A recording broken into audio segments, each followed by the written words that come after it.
वेडूबाईच्या नावानं चांगलं नवरात्री स्पेशल असा हा व्लॉग आहे। ह्या देवीला दाखवला जातो वडापावचा नैवेद्य। तर ती कोणती देवी आहे? ह्या देवीला केलेला प्रत्येक नवस हा 100% पूर्ण होतो। भाविक येथे मोठ्या संख्येने नवरात्रीच्या दिवशी देवी आईचं दर्शन घ्यायला येतात। तर चला तुम्ही सुद्धा माझ्या बरोबर आणि देवी आईचं दर्शन घ्या। जागृत असं हे देवस्थान आहे। नमस्कार, मी प्रगती पाटील तुमचं स्वागत करते माझ्या चॅनल मध्ये। आपण आहोत काका, ह्या जागेचं नाव काय आहे? जागेचं नाव म्हणजे काय? गावराई। गावराई, बरोबर। आणि आपण मंदिरामध्ये ज्या आहेत, वेडूबाईच्या मंदिरामध्ये आपण आहेत। तर वेडू माता, जीवदानी माता, बरोबर, अशा 7 देवी आहेत। अच्छा, तर 7 कोणत्या कोणत्या देवी आहेत ते पण सांगा ना काका। वेडू माता, जीवदानी माता, शीतला माता, महालक्ष्मी, महाकाली, आदिशक्ती आणि जीवदानीची पायाजवळ आहे ती बारूड कन्या, नवसाला पावणारी। ते काय पण नवस घेताला वर्षाचा पूर्ण करतात। अच्छा, नवसाला पावणारी देवी आहे। पावणारे म्हणजे तुम्ही समजा लग्न केलेलं आहे, 10 वर्ष 15 वर्ष मूल पाण्यावर तिची ओटी भरली, तुम्हाला मुलं होणार, बरोबर। आणि मुलगा आहे, मुली आहे लग्नाची, वर नाकार देतात, मुलं नाकार देतात, वर्षाच्या जवळ घेतला लग्न होणार, बरोबर। आणि आमच्या देवीला वडापाव जास्त लागतो।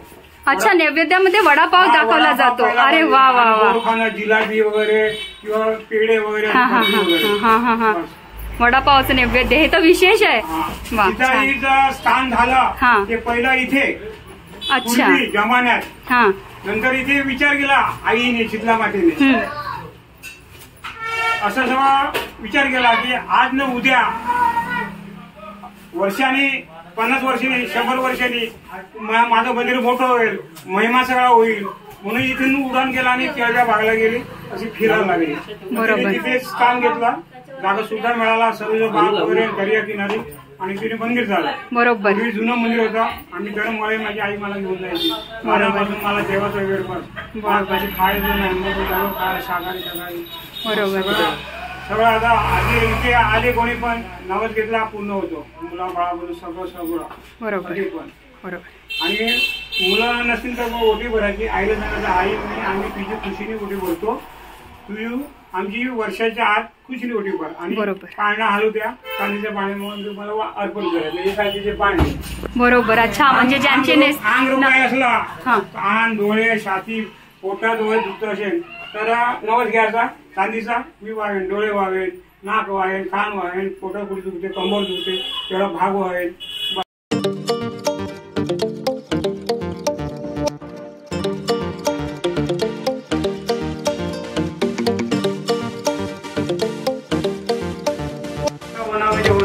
नवसाला पावणारी देवी आहे, आणि ह्या देवीला विशेष म्हणजे वडापावचा नैवेद्य दाखवला जातो, बरोबर। म्हणजे वडापावच का काका? हा, वडापाव आणि मिठाई म्हणजे काय आपलं, पण वडापाव असं कसं काय? म्हणजे देवीने काय दृष्टांत दिला? पूर्वीपासून वडापाव आणि आपलं मधुरा म्हणजे ताडी।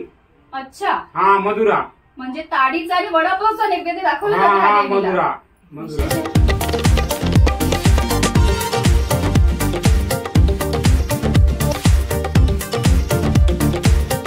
व्हिडिओ आवडला तर एक लाईकचं बटन नक्की दाबा, आणि नवीन असतील तर चॅनलला सबस्क्राईब करा, आणि कमेंटमध्ये जय माता दी लिहायला अजिबात विसरू नका।